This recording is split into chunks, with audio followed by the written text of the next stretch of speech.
So today we tackle the topic of urea, or rather urea nitrogen, but then that's not exactly it. It's been many years since it's used, urea in the feeding of ruminants, but it's always a very controversial additive, isn't it? Then one of the controversies is using feed-grade urea, the classical one, so to speak, of high and immediate solubility, or the use of slow-release urea, let's say, or with a programmed release. To address this, we asked Giulio Gabaldo, who is a veterinarian, fellow veterinary nutritionist, basically of long standing, who will help us indeed to delve deeper into this.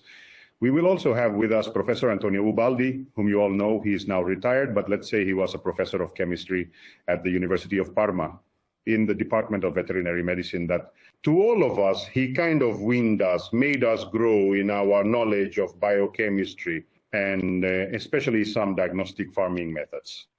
Then we have Marco Bellini, who is an agronomist that has been involved in animal nutrition for many years, I believe.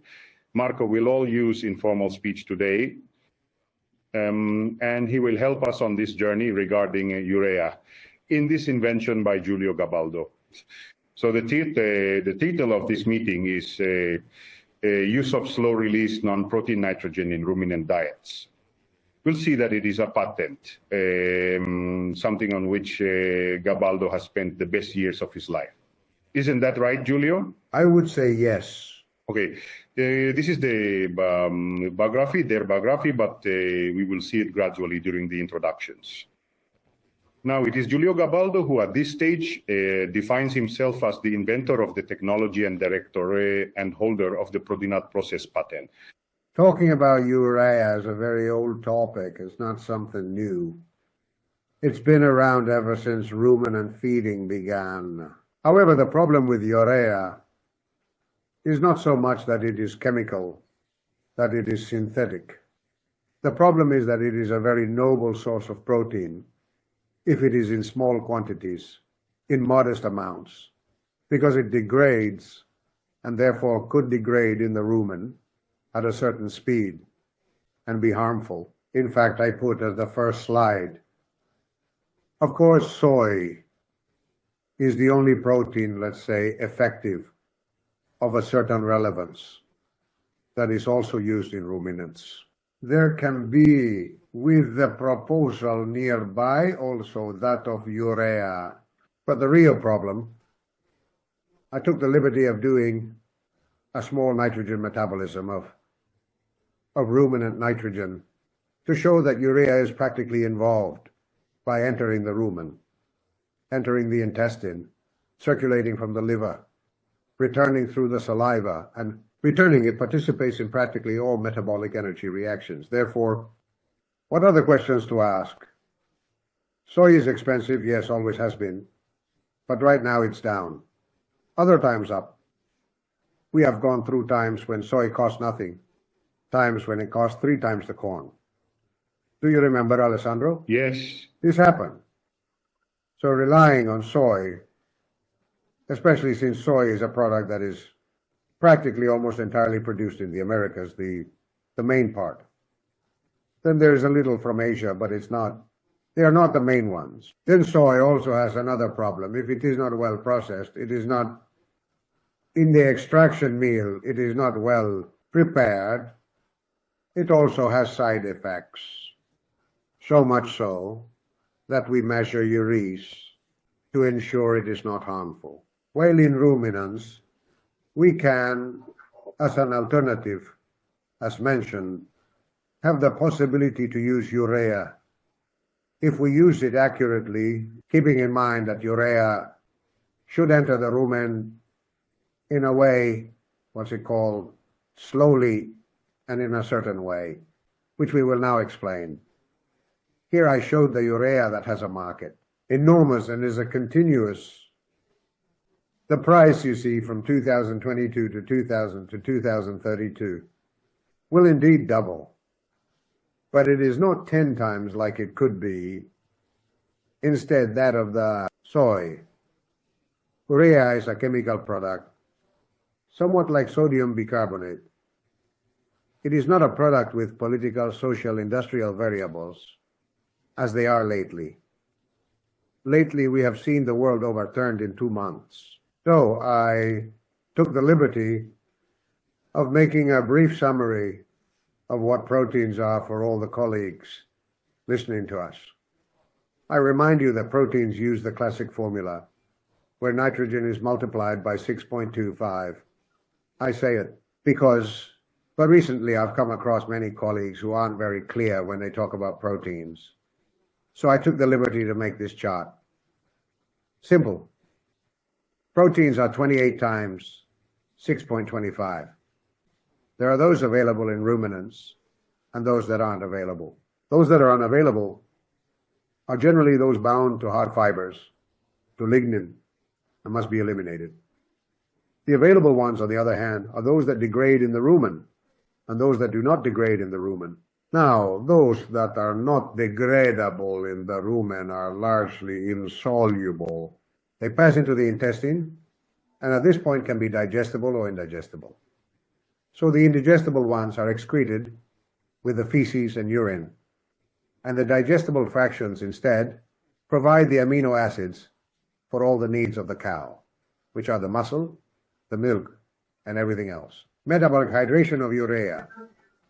So since we talked about urea, you were saying, how is this urea transported? Well, urea enters through specific channels. It enters inside naturally in digestion through the hepatic route, through the saliva route, through the ruminal papillae. When it is degraded and assimilated, and some are formed, amino acids. Professor Ubaldi is listening to us. Ubaldi, when we brought the first results, even isolated an enzyme that had never been found before, and he will explain it to us. The progress of research on urea transported by the ruminant is available. I have made a patent, so the reduction enters the mouth, enters the rumen, and now I have the diagram, and so it releases into ammonium and ammonia. The ammonia is not digestible, so it goes back and starts the whole process again. Cycle. Ammonium, on the other hand, passes directly and is assimilated through the microbial population. When this does not happen, either because it's too much or because there is no such possibility, a problem arises here because it becomes toxic and even lethal. The waste is of urea, the use and waste of urea in ruminants. In ruminants, as I mentioned before, urea has this advantage. We need to remember one thing for a moment, because urea is normally used as a fertilizer, as a chemical fertilizer, and it passes through the soil, transforming and entering the plants as available nitrogen, and thus it transforms. So we already have a natural slow-release transformation phenomenon, and it's right before our eyes. Today, there are these techniques to reduce to this metabolization also at the level of ruminal microbial population, and that this is the term of the patent that I have filed in Italy and internationally. Not a small thing. If you remember 7 or 8 years ago at a conference, you said a correct phrase. Urea seems to partially reduce the greenhouse gas emissions issue in ruminants, according to American studies. I asked you, but is this a confirmed fact? Certainly, there is documentation indeed. Now, my question is, does our urea also reduce this? So while the soy continues to metabolize into ammonia, urea no, because it either goes into the blood, causing death, or it becomes proteins with a very low waste. The urea cycle of ruminants. Are you proceeding? There's the classic one, ruminal fermentation. Do you want to go further? So go ahead, Alessandro. There, now go back to the one about that we were talking. Here it is. The speed of that I wanted to show, the one before. Here it is. Forward, wait, I'll go forward. Here it is. The speed of hydrolyzation, this interests me as well. Because the speed of hydrolyzation, I have identified it like a car and a tractor. The car goes very fast. It hydrolyzes, forms a lot of ammonia. So it was this one. Little ammonium. Ammonia becomes toxic. The tractor, on the other hand, goes slowly. It converts very much more ammonium is formed and little ammonia. So, here's the secret of the patent. Allows for more ammonium and less ammonia. Go ahead. Here I have done the operation of urea with the protein process method. You see that it is the same as the other, with the difference that the content, it transforms and the microbial population manages. It is capable of absorbing the amount of urea. But we reach significant doses and we have verified it in the field on the ground. Then Dr. Bellini will also speak, who has also seen it on dairy cows that he has personally experimented with. The best efficiency currently, if you recall the American studies, is 20 to 30% with urea, but I wonder if this urea is used in larger quantities and we completely reduce the soy. We have already written an article on Ruminantia on this topic.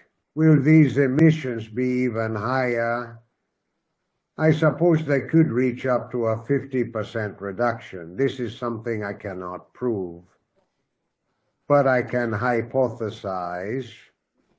So, given these reflections, I wanted to compare them because when I presented this idea around the world, I had already compared myself with Americans, particularly South Americans, and I found someone who told me, but it's an old idea, it's obsolete, it's already been done, there's nothing new.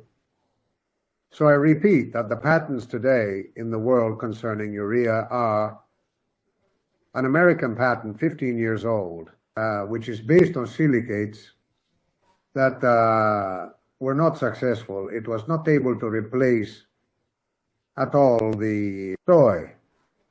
Another quite serious patent made by an American company that protected the urea through a capsule of fats and made a patent. But what did it do? It's a product that goes into hundreds of grams, 100, 150 grams, 200.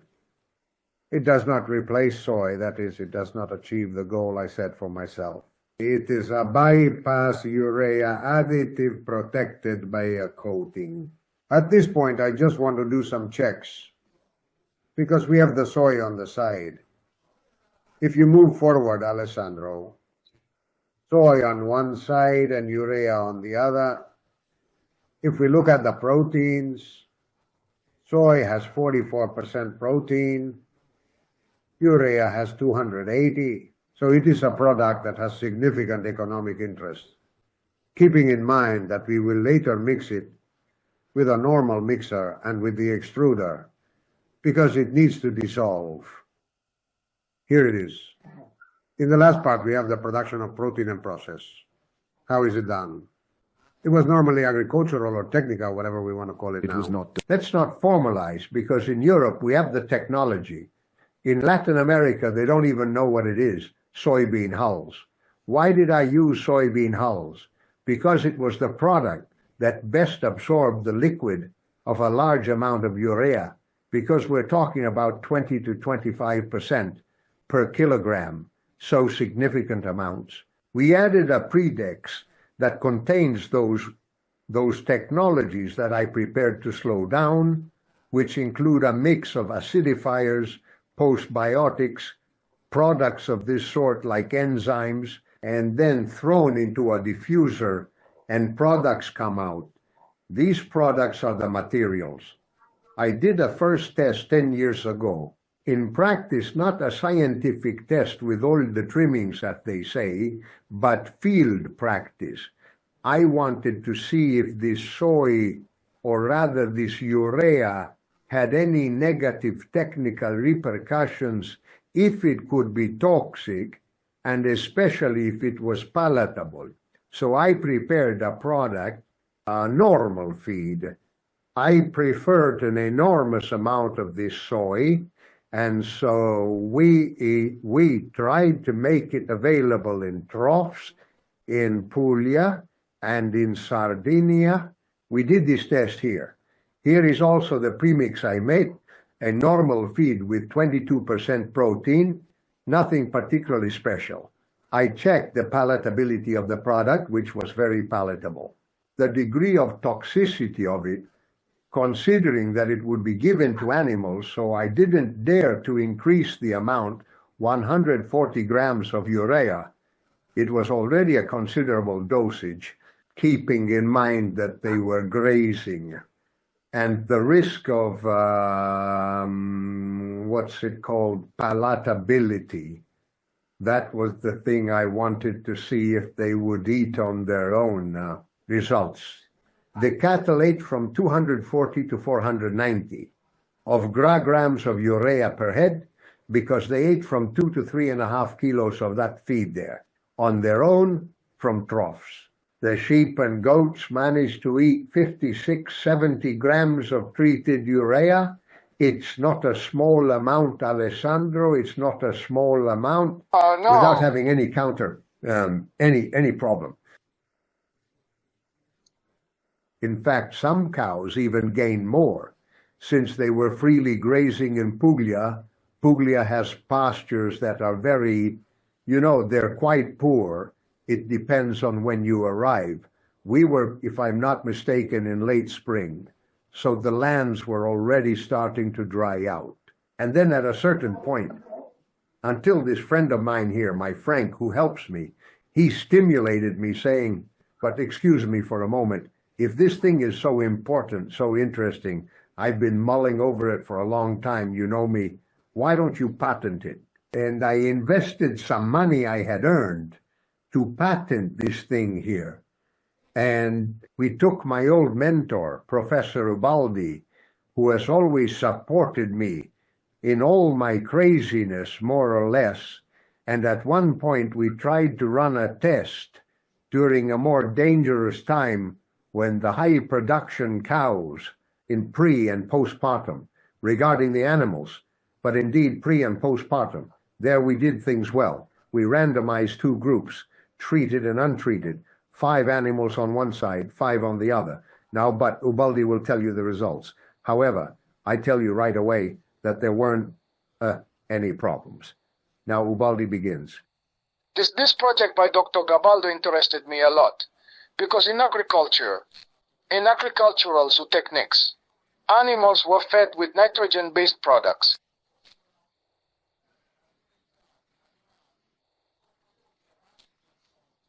Not originating from agricultural crops, but from industry.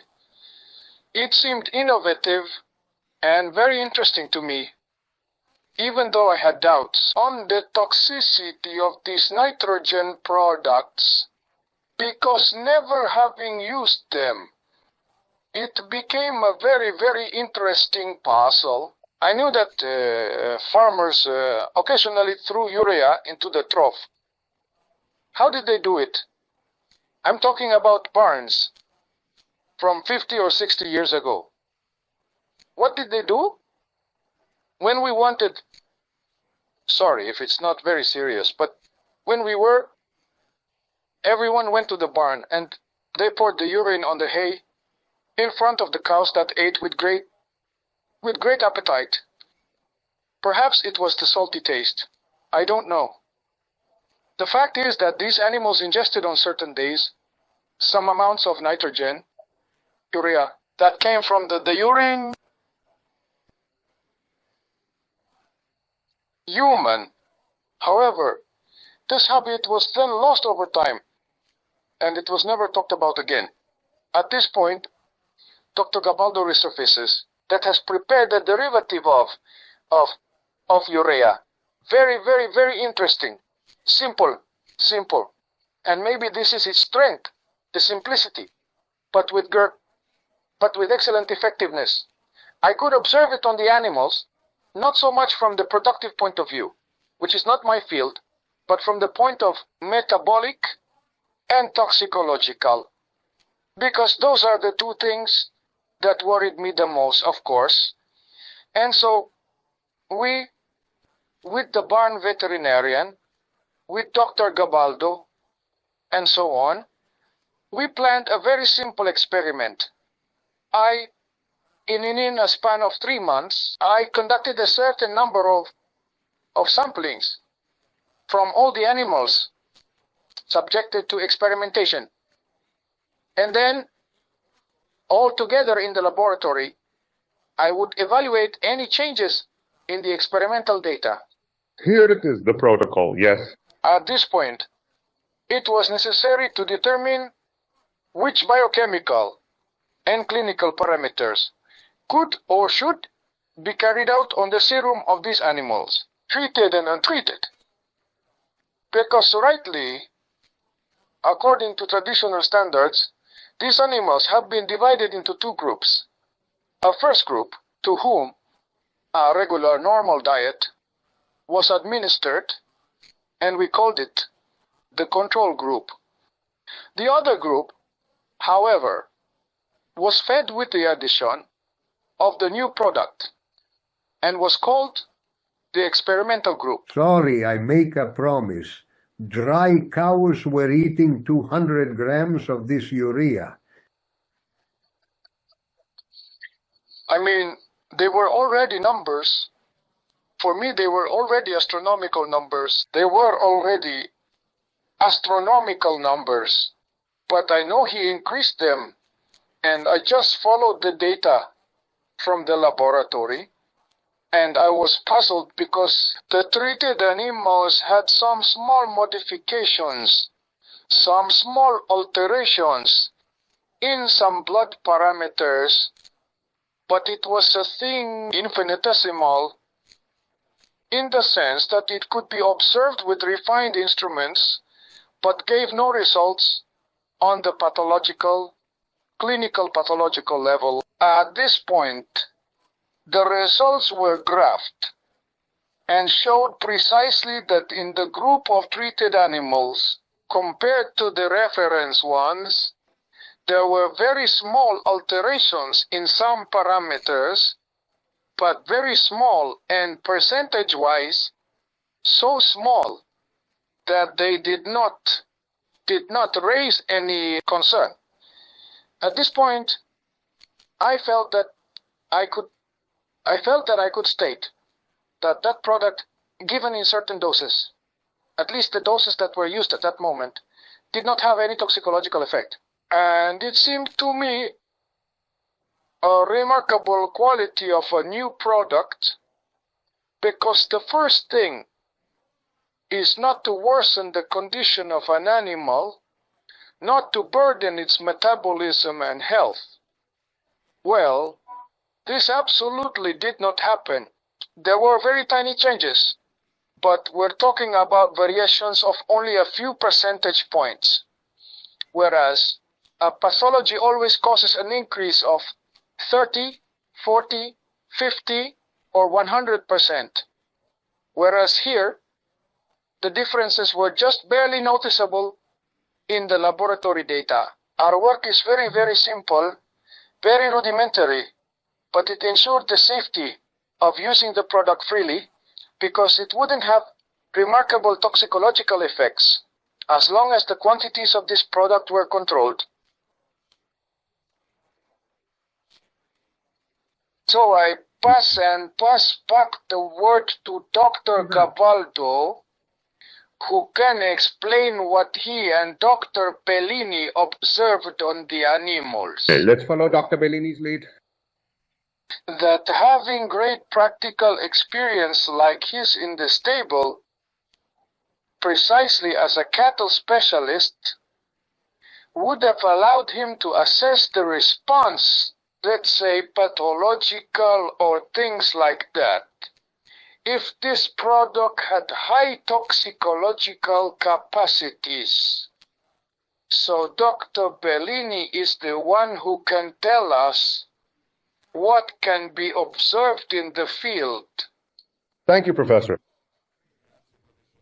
Thank you, Antonio. Listen, let me say something. Now I'll talk for 2 minutes about the product that were created with this with this technology. Well, I will say there were 2 for now, but let's say they were decided because this was a bit the market. A product has been mixed with some linseed because the percentages of urea are lower. They are 10%, not 20 or 25. And we mixed it with linseed. We called it Bios 40. And another one we mixed only with soybean peels and with the premix, naturally both. One at 5%, the other at 10, because obviously flaxseed having natural fat, because the fat issue is necessary so that the extruder does not get clogged. On the other hand, by putting in such high amounts of urea, if there's no extruder, you can't get the machine to run. It's a mechanical issue. And we made 2 products. These 2 products are here. There is the Prelicera, with which we made the 2 feeds, let's say, the 2 food components. There's Predis PP, which contains a mineral, enzymatic, and vitamin content. But truth be told, it's quite secret because it is the know-how of the technology. Sure. Then we have, and therefore, we have Bio 60, which is the pure one without flax, which reaches 70 in proteins, so it is the most requested one. Then we have the 40, which is similar to soy, and then we have Dr. Bellini, who speaks, who is Finnish. Yes. Thank you, Giulio. Allow me a bad joke. The real know-how of this test is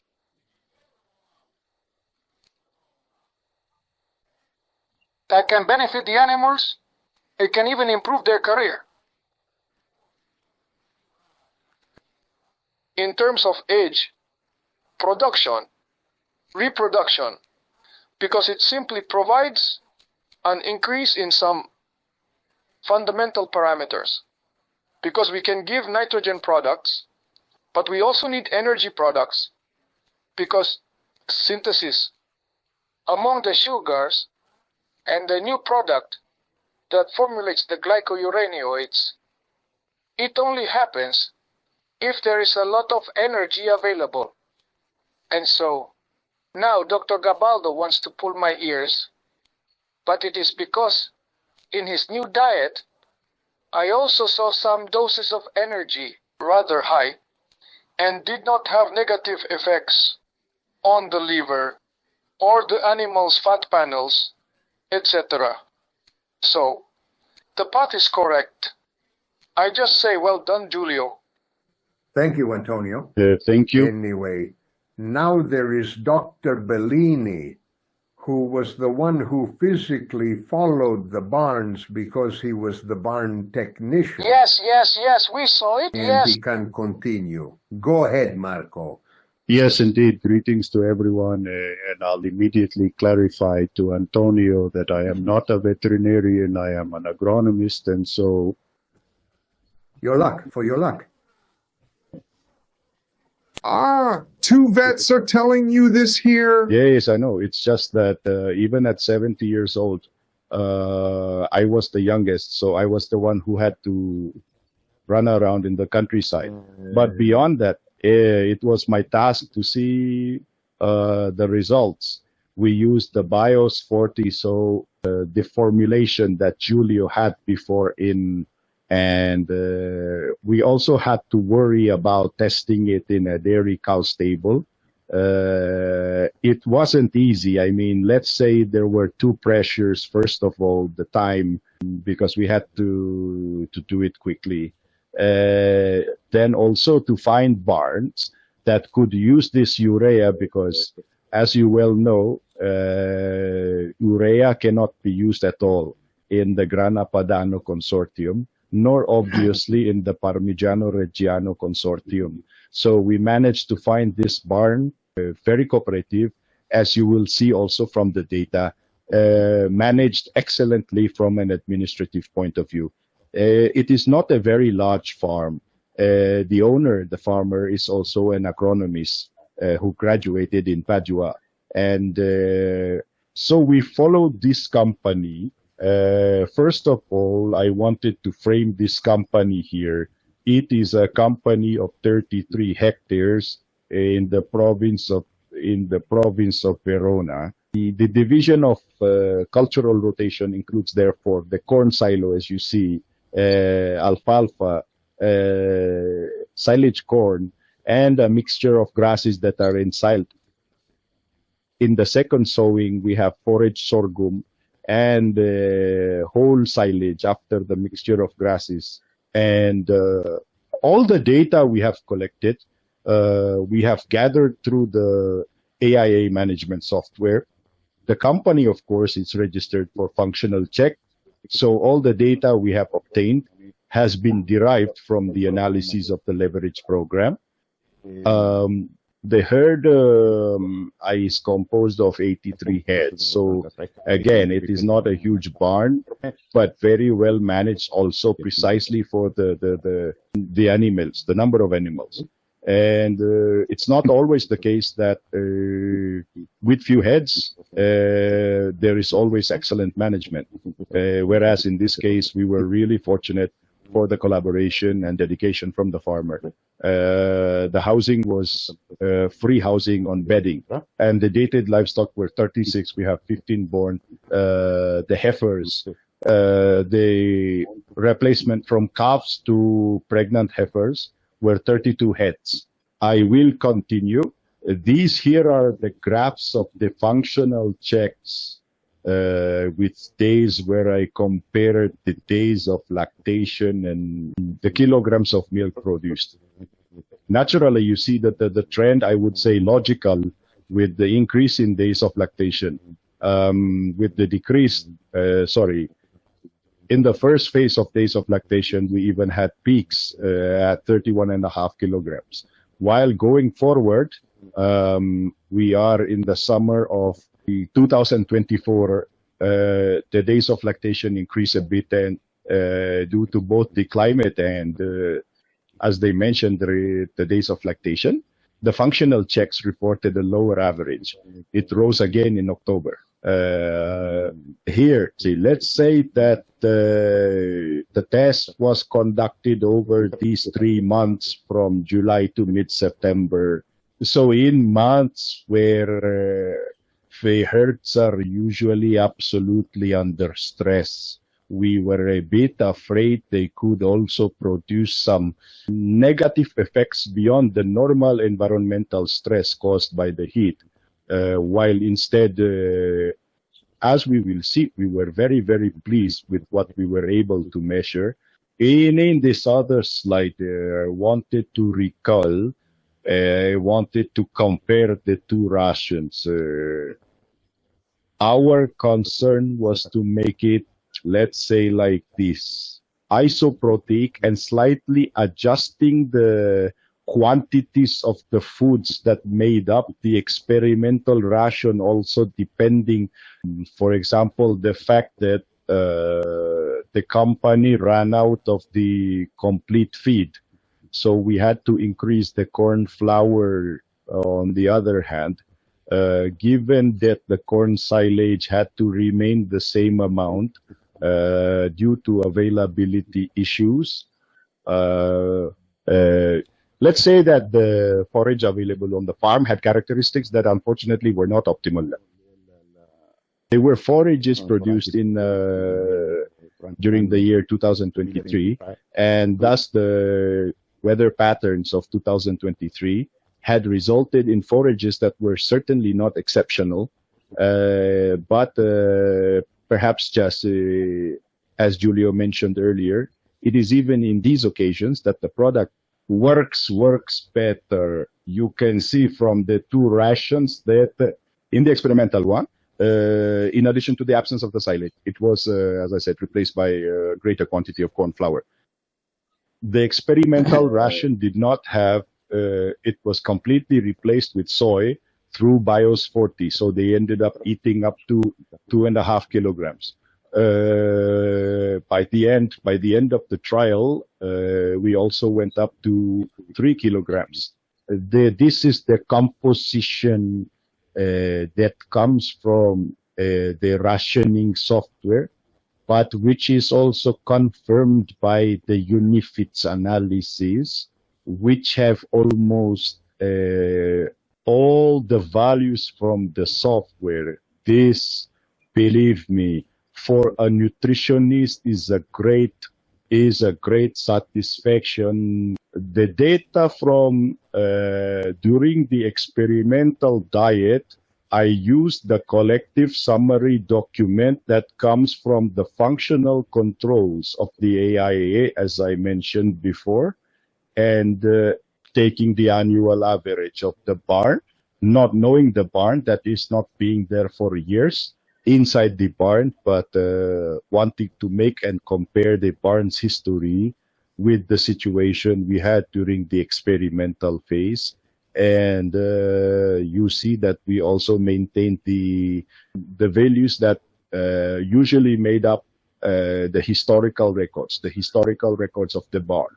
Yeah, I feel the need to especially highlight the average days of peak lactation, which not everyone manages to bring to 81 days of lactation, precisely because in this way, you know well that by increasing the days of the lactation peak, it is possible to extend the lactation curve, thus gaining much more milk in the conventional lactation itself.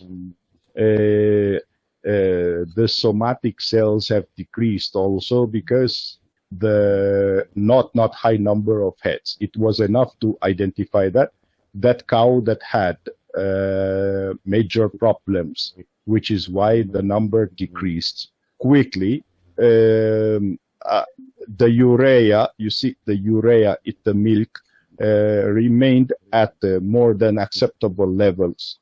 And the pregnant cows were around 56% during the phase experimental. These are the lactation curves, also derived from the Cialeva software, where you can see that indeed it is they are curves for each order of lactation, therefore physiological curves, in which the lactation peak is highlighted, the growth during the first phase, and then naturally the going towards the further you go with the days of lactation, obviously the milk decreases. However, the comfort is having seen the lactation curves, and not especially, as can also happen in the summer period, drops in lactation, where after the first check, there are only decreases in milk. As I was saying before, this is the distribution of differential somatic cells.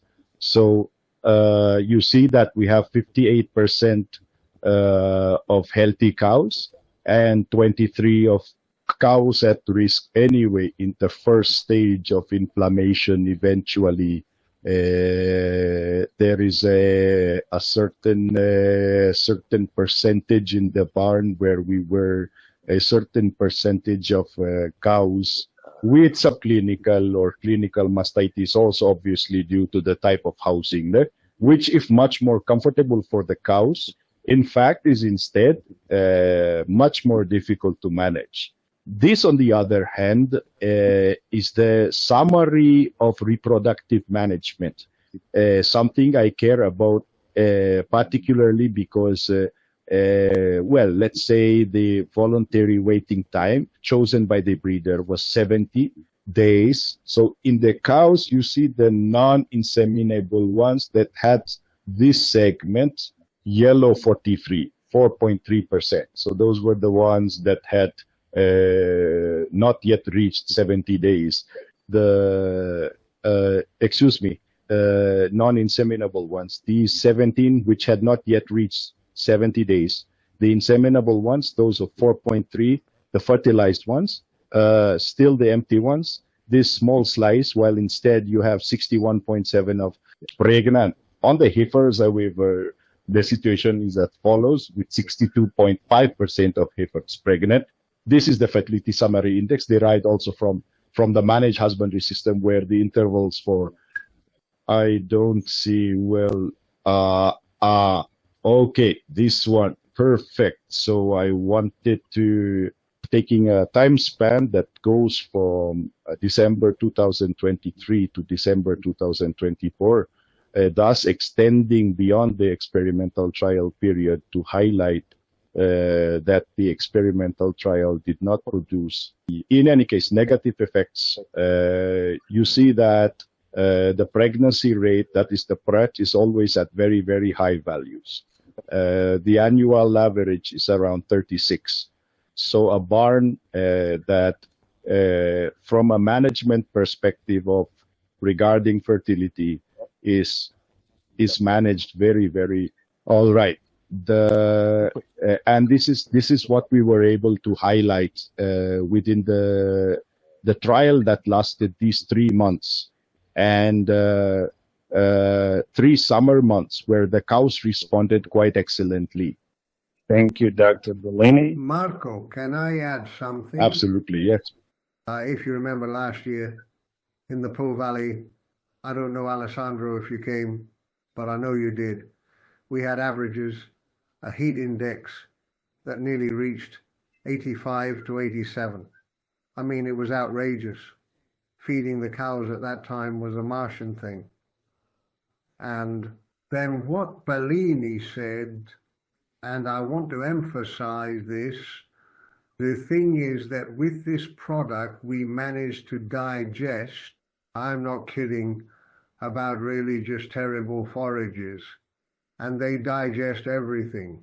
That's why I say this product was designed to be used in less fortunate countries as forage. So this, or in any case, in the years, from South America, but especially from the Maghreb. Or in the years when the forage is not optimal, this here is. I agree. Really, then another thing I wanted that I forgot to highlight was, but you could also see in the rations table, is the kilograms of dry matter consumed. They were around 24 to 25 kilograms of dry matter consumed, which is really good for a summer period. Alessandro, here next to it is the Italian patent, and beside it is the PCT, which unfortunately is only confirmed in Brazil for now. The PCT. Italy and Brazil for the moment. It is international law, Julio, right? Yes, international. This is it. Thank you for your attention, and sorry for the inconvenience. Thank you all. One moment while we stop sharing. Well, let's say interesting, because clearly the topic of soy, or rather, yes, soybean meal extraction, but also other oilseeds, yes, its market volatility, and also, let's say, the public's concern about using oilseeds produced in South America, but also in North America, where they obviously have a significant environmental impact. Therefore, it can potentially have 2 aspects, technical economic aspect and also an ethical aspect, if we want to use this term, which is increasingly spreading. Interesting to have done a test, it seems to me, Julio, extreme. That is made extreme because in a climatic and annual moment where tests are generally not carried out, because it is it's everything and more, right, from late summer. So no matter how good a breeder one is, so heat stress hits hard, and it's doing so heavily. Last year, consider that probably the difference between spring and autumn was about 3 liters of milk, which is a crazy amount, considering. But you know, Alessandro, that our old nutritionist rule says as long as you stay at 10%, there's compensation. Then the animals go into decompensation. There's no turning back. Certainly, So it is clearly an extreme condition, and I believe it is still excellent information that has been shared with the colleagues who will follow us and are listening to us. I am available for all questions and